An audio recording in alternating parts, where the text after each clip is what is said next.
কালকে আবার ফেসবুকে একটা মেয়ে মিসিংয়ের জন্যে ছেড়েছিলাম, পোস্ট করেছিলাম। আজকে একটা আসামিকে প্রথমে জেরা করার জন্য ধরা হয়েছিল। জিজ্ঞাসাবাদ করার পরে অনেক তৎপরতার সঙ্গে ওকে নিয়ে পরে এসেছিলাম।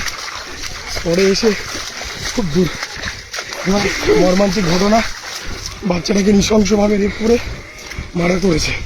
লাস্টে গিয়ে আমরা পেয়েছি, বাড়ির লোক ক্ষিপ্ত হয়ে ওকে মেরে ফেলতে চাইছিল, পালিয়েছে ওখান থেকে। এই অবস্থা দেখুন, ফের ওকে ধরেছি। তো এইরকম সমাজের কীট পতঙ্গগুলোকে কী করা উচিত আপনি দেখুন। একটা মাত্র 12 বছর বয়সের মেয়ে, আপনি ভেবে দেখুন একবার যে এই জানোয়ারগুলোর কী করা উচিত। মহামান্য মুখ্যমন্ত্রীকে আমি আবেদন করব যাতে এরকম জানোয়াররা যাতে সমাজের বুকে না চলতে পারে। আর কিছু ভাষা নেই, বলারও কোনো এখন ভাষা নেই।